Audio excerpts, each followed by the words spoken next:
What's going on, guys? In this video we get two things. We get the job boards and we get the updated roadmap. So let's go ahead without any type of dragging on, just jump into it. So Surfsnarf posted this on the Discord. Hello Wayfinders and Happy New Year. The team is back and recharged from the holidays, and we are ready to introduce the next set of features into Wayfinder. We discussed at the end of last year having more meaningful updates faster, and this is the first real test of that adjusted philosophy, where we are releasing content a little earlier than done so we can solicit feedback before fully releasing it. The goal of working alongside all of our players remains the same. Make sure things are both functioning as well as fun and rewarding. Going forward, we'll be calling these events and features in this state previews. The next section talks about the job board. It says the goal of the job board preview is to provide players with another source of XP for players, wayfinders, and weapons, as well as the reward tower. It's also a place where you can get some memory fragments, gloomstone shards, dyes, cosmetics, and more. Do you find jobs fun? Do you have ideas for jobs? Do you find a bug associated with the board or the rewards? There will be a dedicated feature upvote board specifically for answering these questions and posting whatever other feedback associated with the job board during this preview. Note, as we have previously mentioned, this was the most efficient and direct path towards earning reward tower keys, and as such, we have also adjusted reward tower XP rates down slightly, and we'll be monitoring them in the short and long term. So let's go ahead and take a look at the job board. So the job board can range from anything from like small quests. When we start off with the quest chain, it's asking us to like put flyers up and pick up coins off the frozen lake, but you can see we get 5 daily jobs and 3 weekly jobs, and these ends in 4 days and 22 hours. Also, every week we get a reward if we finish all of the job board quests that we get from the dailies and the weeklies. We'll get a metal bell in this particular thing, a charm. We're tired of being sneaky. So this, I guess, refreshes every week. It says 4 days and 22 hours left. So that's another way to earn cosmetics and stuff. Our quest rewards, we get gold, we get reward tower XP, we get the Wayfinder resonance caches and weapon resonance caches. And that's really what we see right now. And like I said, these can range anywhere from something small to something huge. This one wants you to kill Balgrams and Baldon, 20 of them, or complete a Reaver Woods hunt with a double flora mutator, collect stolen secret supplies, so that's just going around collecting supplies. So there's a lot of different things. Kill 100 gloom creatures, collect tracers, complete Arclight overload events. Oh, those Arclight overloaded events. They finally have a use. So those are some things that we see here. The 1 to 5 or 5 daily jobs and 0 to 3 active weekly jobs. The only text we have here is the text that is underneath the quest giver, and it shows how many points we get for them. So 1,000 points will get us that. So just doing 4 of these 3 weeklies gives us 600, and then each of these are giving us 25 for the daily. So that's only 125 points for the daily. There's that. Let's jump back into the roadmap over here. So it says Curator 1 roadmap. As we discussed last year, we have a big year planned for 2024. We recently updated our public-facing roadmap. Check out those changes here. We also discussed a lot of the systems on our final 2023 dev stream we had last month. If you haven't seen that yet, you can view it here. And while things are always subject to change, since game dev is hard and always shifting, we are currently on track to deliver the following in Q1 of 2024. Now, a quarter is 3 months for the year. So in this first 3 months, this is what they're expecting to have in the game. We're going to have the job board, which is we have the foundation version of the system, introduces daily and weekly rewards for players. Rewards include gloomstone shards, memory fragments, reward tower XP, and exclusive items and cosmetics. We're also going to have the armory rank. Armory ranks are a new form of progression. When you level a weapon to 30, you'll gain an armory rank. At certain ranks, you can expect to gain bonuses such as base weapon stat increases or weapon echo capacity. You can also unlock additional tempers, granting more echo sockets. The max armory rank for now will be 20. I don't know if there's 20 weapons in the game. I never really counted, but it's going to be a armory rank for each weapon that we have leveled up to give you an incentive to level up all of the weapons. On the archetype system, When implemented, the Archetype Accolade track will have you earning bonuses such as increased max equipment level, affinity points, and archetype-specific passes as you play with various Wayfinders. The second version of this will be the Archetype Talent Tree, which will include branching paths and choices for players to really customize their Wayfinder and playstyle.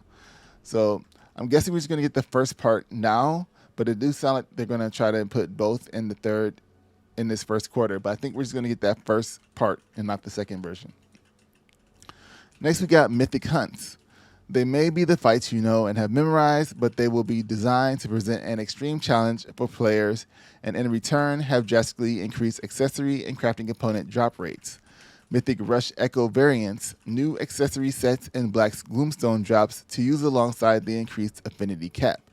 Mythic Hunt bounties will also be introduced, which, upon completion, guarantee an essence or vestige for awakening levels 4 through 5. And I'm guessing we're going to get that from the Huntsmaster, the bounties. But from my understanding that this isn't really adding new mechanics to these fights. If I'm not mistaken, that's what they said in that last dev live stream. Now that could have changed, but they just mentioned they're going to have like higher health and hit harder, which, I mean, if we already memorize the fights, then we should know where things are going. It would be nice if they could, if not now, in the future, add some different mechanics to these boss fights. And that'll really add to that challenge of, you know, making them like a mythic hunt instead of just increasing health and damage. The next is going to be the Frost March expansion. It's our first new open world zone since launch. Will be 2 times the size of the current Highlands. Here you'll find points of interest that contain challenges, quests, events, world bosses, and even some secrets. Now, they say points of interest. I'm wondering if these are going to be like the same kind of things that we see in the Highlands that we can't really click on, but they look like things we should be able to click on or interact with.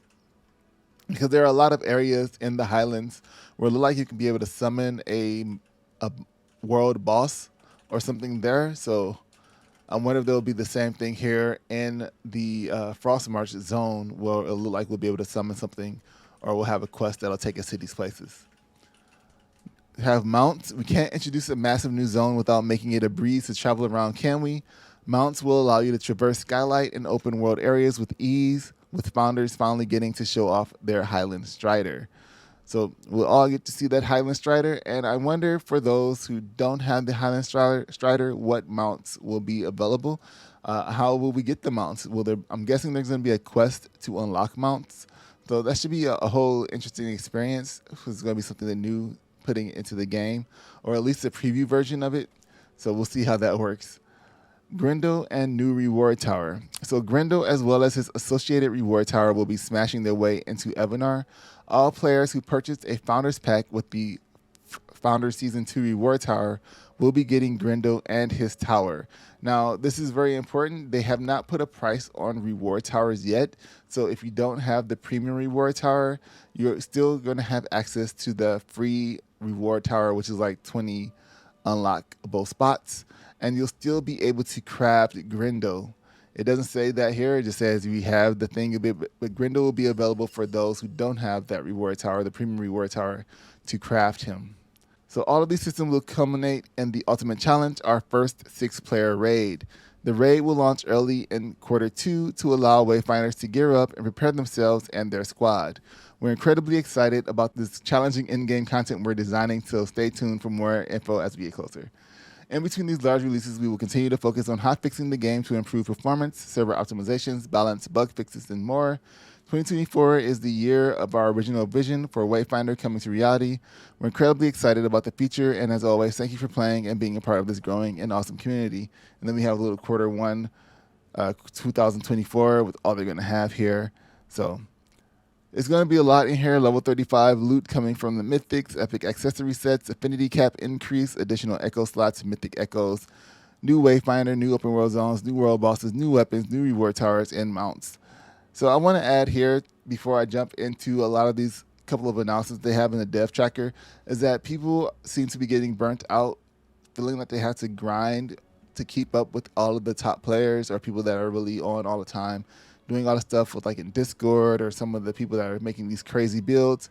And I just want to say that you don't have to push yourself like that in this game. This game is going to be constantly changing. It's not even out yet.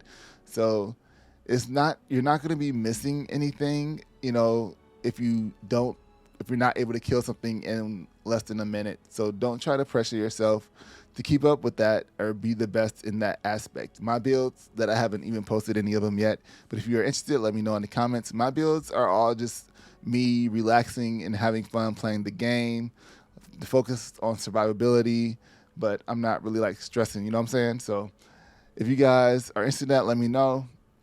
But you don't have to push yourself to grind for these higher level things, because the game is constantly changing. Eventually, we're going to see where we can have just one of each echo. So keep that in mind. Jumping into the dev tracker here, though, we have some things going on. So apparently there's a issue with today's patch, whereas if after the patch you end up in an instance where your abilities are missing, take a screenshot, close the game, go to where you find your logs, copy and paste the Atlas logs to your desktop. It says there are no memory fragments today because it's just where it fell on the calendar. There are dailies that reward memory fragments. The whole point of us releasing this as a preview is so you can tell us what you want to see and improve.